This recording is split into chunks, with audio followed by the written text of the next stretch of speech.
참 예수님, 추운 날씨에 잘 지내고 계신가요? 네, 아마 오늘 정도 지나면은 내일부터는 좀 따뜻해지지 않을까 이런 생각을 해봅니다. 어떻게 보면 반짝 추위인지도 모르겠어요. 며칠 동안 좀 춥게 느껴졌는데 아마 이제 다음 주부터는 조금 이제 완화되지 않을까 생각을 합니다.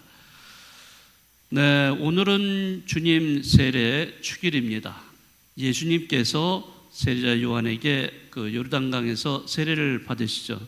근데 세례를 받으실 때 하늘이 열리고 하느님의 음성이 들려오고 또 비둘기 모양의 뭐가 내려오죠?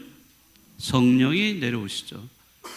그러면서 하느님 음성이 뭐라고 말씀하시냐면은 이는 내가 사랑하는 아들이고 내 마음에 드는 아들이다 라고 이렇게 말씀이 들려옵니다. 자, 이렇게 해서 이 장면을 통해서 우리는 하느님이 어떤 분이시다? 자, 하느님 아버지, 그 다음에 성자, 하느님 아드님, 그 다음에 성령이 다 나타나신 사건이죠. 그 삼위일체이신 하느님이 드러나신 사건이에요. 자, 이런 사건을 통해서 예수님께서는 이제 공적으로 하느님의 아드님이시다라는 것을 밝혀 주신 것이고요. 또 그것을 또 넘어서서 하느님 아버지께서는 이는 내가 정말 사랑하는 마음에 드는 아들, 내가 사랑하는 아들이다 라고 이렇게 또 말씀까지 하십니다. 네, 자기 자녀를 사랑하지 않는 부모는 없죠. 네, 누구나 부모라면은 자기 자녀를 자기 목숨같이 이렇게 사랑할 수밖에 없겠죠. 자, 오늘 그래서 주님께서 예수님이 세례를 받으셨다는 것을 기념하는 그런 날입니다. 여러분들도 세례 받으셨죠? 네, 물론 뭐 예비 신자 아직 몇 분은 아직 안 받으셨지만은요, 여러분들이 받은 세례를 한번 기억을 해보시고 그 세례를 통해서 내가 얼마큼 하느님을 닮아가는 삶을 살아왔는가 이런 것도 생각을 해보시면 좋겠어요. 네, 우리는 세례 받았다고 하면서 내가 세례 받은 사람으로 이렇게 살고 있는가? 어느 때는 회의가 들 수도 있어요. 네, 세례 받지 않은 사람하고 똑같이 뭐 다를 바 없이 산다. 그러면 세례 받은 이유가 뭐 있어요? 세례를 받았다면 안 받은 사람하고는 뭔가 달라야 될 거 아니에요. 근데 세례 받지 않은 사람하고 똑같이 저 사람이 욕을 하면 나도 욕하고 저 사람이 나를 미워하면 나도 미워하고 뭐 이런 식으로 똑같이 하면은 뭐 별로 그 내가 하나님을 믿는다는 그런 것이 별로 의미가 없죠. 예, 그래서 오늘 주님 세례 축일을 보내면서 나는 정말 세례받은 사람답게 살아가고 있는가 이런 것도 반성하는 그런 계기가 됐으면 좋겠습니다. 네, 오늘 또한 저는 여러분들에게 매년마다 해야 되는 것을 하고자 합니다. 뭐죠? 매년마다 이때가 되면은 해야 됩니다. 네, 바로 본당 사목 교서를 여러분들에게 발표를 해드리겠습니다. 네, 요 내용은 여러분들이 주보에 간지로 복사본이 끼어져 있습니다. 그런데 그거를 보시는 거는 좀 너무 내용이 많기 때문에 집에 가서 보시면 좋겠어요. 시간이 있을 때, 충분히 있을 때 천천히 읽으면서 저 본당 신부가 또 올해는 뭘 또 벌려놨을까 이러면서 네, 그것을 보시면 되고요. 지금 저는 요 짧은 시간에 그거를 최대한도로 요약을 해서 아주 간단하게 말씀을 드리겠습니다. 2025년 새해를 맞이해서 이 한 해 동안 우리 본당에서는 어떤 사목이 이루어질 것인가 하는 것을 여러분들에게 몇 가지 말씀드립니다. 우선 여러분들이 아실 거예요. 올해가 본당 설립 몇 주년이에요? 55주년입니다. 여러분들 지난번에 50주년 기념하셨죠? 벌써 5년이 지났어요. 네, 얼마나 빨리 지나갔습니까? 네, 엊그제 50주년 기념 행사한다고 얼마나 많은 거를 했어요. 그런데 벌써 5년이 지났습니다. 자, 그래서 이번 올해 55주년에 제가 기념 미사와 또 기념 행사 이런 것들을 할 예정인데요. 기념 행사를 뭐 별도로 하는 것도 있긴 있겠지만은 거의 대부분은 기존에 해오던 그런 행사에다가 본당 설립 55주년을 붙여서 할 거예요. 네, 그러니까 여러분들 너무 또 이렇게 저 본당 신부 또 행사 엄청나게 하겠지 뭐 이러면서 걱정하지 마시고요. 네, 기존의 거를 더 활용을 생각을 합니다. 그래서 여러 가지 제가 그 프로그램을 지금 소개를 해드리겠습니다. 첫 번째, 본당 설립 55주년 기념 전신자 여름가족 캠프를 실시할 것입니다. 전부 여러분들이 누구든지 해당이 되는 거예요. 여름 가족 캠프입니다. 그래서 여러분들 여름이 되면은 가족끼리 어디 놀러 가시잖아요. 또 아니면 뭐 개인적으로도 놀러 가시고 이러시는데 어차피 뜨겁습니다. 집에 있는 거 되게 힘들어요. 시원한 곳을 찾아가셔야 돼요. 자, 그래서 제가 여러분들이 함께 갈 곳을 찾았어요. 거기가 어디냐면은 용평 리조트입니다. 자, 용평 리조트로 장소를 정했고요. 날짜도 정했어요. 날짜는 8월 4일에서 6일까지입니다. 네, 완전히 그 휴가 시즌이에요. 그 피크 때인데 정말 다행히도 그 날짜가 비워지게 돼서 그 날짜를 정했어요. 그렇기 때문에 나는 이 휴가철에 가야 되는데 딴 시간, 딴 때로 이렇게 정해져서 나 못 가. 이렇게 핑계 댈 수 있는 사람은 아무도 없을 거예요. 네. 자, 아무튼 저는 저희 본당에서 이번 여름 가족 캠프에 최소한도 400명 이상이 가는 걸로 저는 생각을 하겠습니다. 네. 그래서 선착순 400명. 네, 이렇게 해서 400명으로 이제 생각을 하고 있으니까요. 자, 이거는 정말 이런 기회는 없을 거예요, 더 이상. 그러니까 여러분들 가족이 다 함께 이렇게 가셔도 되고, 또 나와 또는 내 친척이라든지 또는 내 친구도 괜찮아요. 네, 이렇게 해서 또 같이 가실 수도 있고, 또 단체원들, 프레시디움 뭐 아니면 무슨 단체원들 같이 모여서 같이 가실 수 있어요. 이거는 새로운 가족이에요. 새로운 가족. 신앙 내에서 맺은 새로운 가족. 자, 이런 식으로도 해서 같이 가실 수 있고, 또 혼자 가시는 분들은 저희가 연결을 다 해드립니다. 같이 지내실 수 있도록 다 이렇게 연결을 해드릴 테니까 걱정하지 마시고요. 그래서 여러분들 이런 기회에 같이 가서 정말 친교도 나누고 또 여러 가지 행사를 통해서 한 마음이 되시는, 정말 우리 상봉동 본당 공동체가 혼연일체가 되는 그러한 기회를 여러분들이 가지셔야 돼요. 네, 아주 좋은 기회라고 생각합니다. 그래서 구체적인 것은 이제 다음에 여러분들에게 알려드리도록 이렇게 하겠습니다. 두 번째는 전신자 환경 캠페인입니다. 환경은 아무리 강조해도 지나침이 없습니다.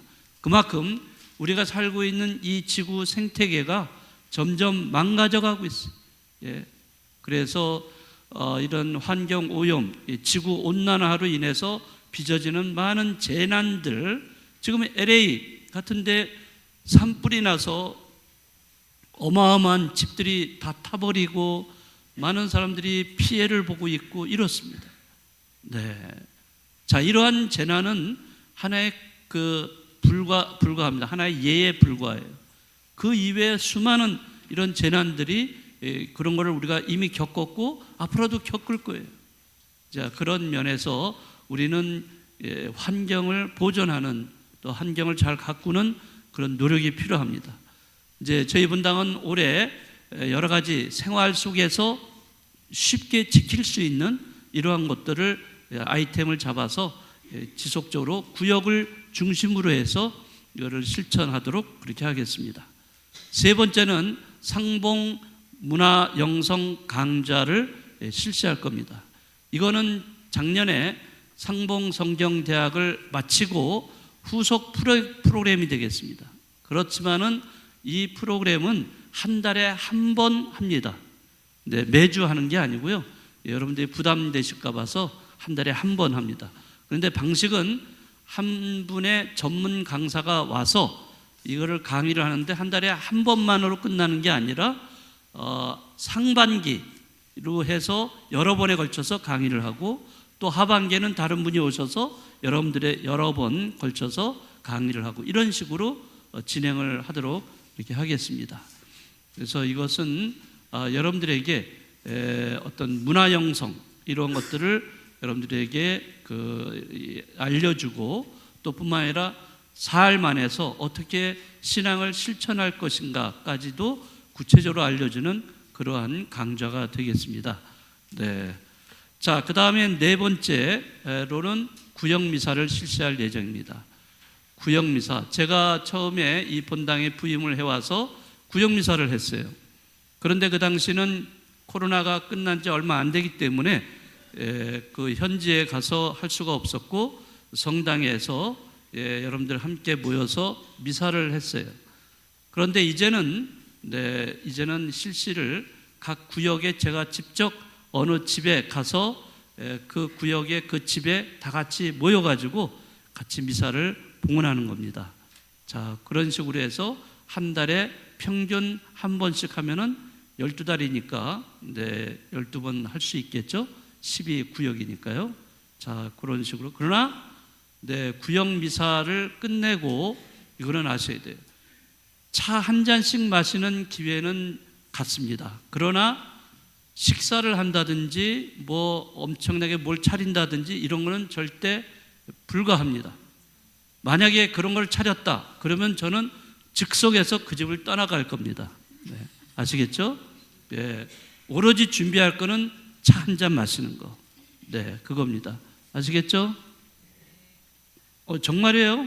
저 농담으로 하는 게 아니라 정말 뭐 많이 차렸다 그러면 저는 가차없이 그 방을 나갈 거예요. 예, 그러니까 정확하게 그거를 지켜서 구역 미사를 할 수 있도록 해주시면 좋겠습니다. 네. 자, 그 다음에 다섯 번째는 성체 조배를 강화할 예정입니다. 저희 본당은요 성체 조배실이 있나요, 없나요?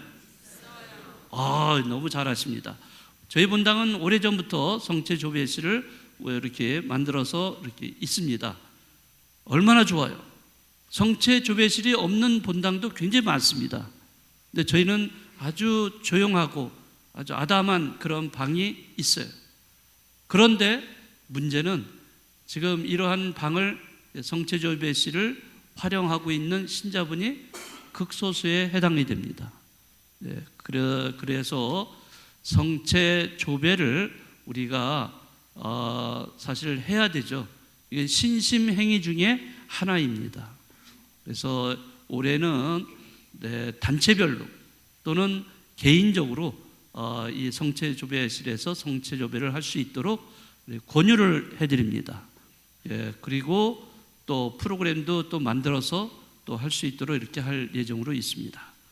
여섯 번째, 1인 가구 청년들에 대한 프로그램을 실시할 예정입니다. 재작년에는 북카페를 만들고 또 작년에는 주방과 화장실 공사를 했습니다. 이제는 이제 문화 공간으로서의 그 역할을 충실히 할 수 있는 그런 여건이 갖춰져 있기 때문에 이제 올해부터는 부활 지나고 나서 이 지역 사회에 있는 1인 가구 청년들에게 그 프로그램을 만들어서 참여할 수 있도록 그런 기회를 부여하려고 합니다. 예를 들어서 취업 지원 프로그램 또는 심리 상담 프로그램이라든지 요리 프로그램 또는 독서 모임 뭐 이런 프로그램을 만들어 가지고 그것을 홍보를 하면은 여기에 참여하는 청년들이 있다면은 이제 와서 이런 걸 참여할 수 있도록 할 것이고, 여기에 와서 북카페를 보면은 여기 책도 읽을 수 있고 커피도 마실 수 있고 참 좋은 환경이다 라고 이제 알려지면은 또 친구를 데려올 수도 있고 또 올 수가 있죠. 자, 이렇게 해서 이 지역사회 1인 가구 청년들에 대한 돌봄 3억을 실천할 예정으로 있습니다.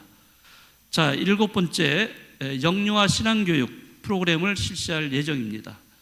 여러분들 영유아들 물론 요즘 저출생으로 인해서 많지가 않지만은 그래도 집에 영유아들이 있어요. 그죠? 영유아는 1살부터 6살까지, 즉 그 유치원에 들어가기 전까지의 그 나이를 말하고 있는데요. 그 나이대의 아이들에 대해서 신앙 교육이 필요합니다. 누가 해주죠? 이거를? 네? 부모가 해줘야죠. 아니에요, 진짜예요. 우리 거기 교리서에는 신앙 교육의 교사가 누구냐면 1차적으로는 부모가 해줘야 된다라고 되어 있습니다. 그러니까 영유아들은 부모가 해줘야 돼요. 그런데 지금 우리 실정을 보면은 젊은 부모들이 대부분 뭐 하고 있어요? 냉담을 하고 있어요. 성당에 나오지 않습니다. 그럼 뭐 하냐? 자기 영유아, 그런 어린 아이들에게 뭘 가르치려고 하냐면요, 영어를 가르쳐요, 요즘은. 그래서 영어 학원, 영어 이런 쪽으로 아이들 1살, 2살밖에 되지 않은 그런 아이들을 영어를 가르치게 합니다. 그런데 엄청나게 비싸대요. 100만 원, 한 달에 150만 원, 이렇게 된다고 그래요. 그렇게 많은 돈을 들여서 영어라든지 이런 거는 가르치면서 그들은 신앙교육을 절대 시키지 않습니다. 왜?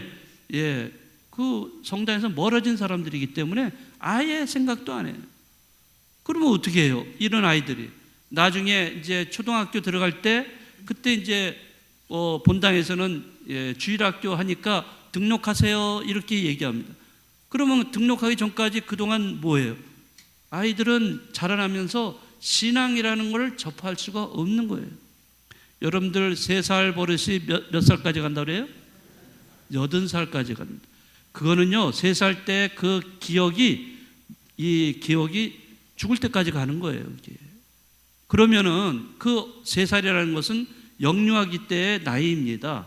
영유아기 때 신앙교육을 받는다면 그 신앙교육이 언제까지 가요? 죽을 때까지 가는 거예요. 근데 왜 교회는 이 교육을 하지 않아요? 부모한테만 맡겨놔요? 이제는 교회가 주체가 돼야 돼요.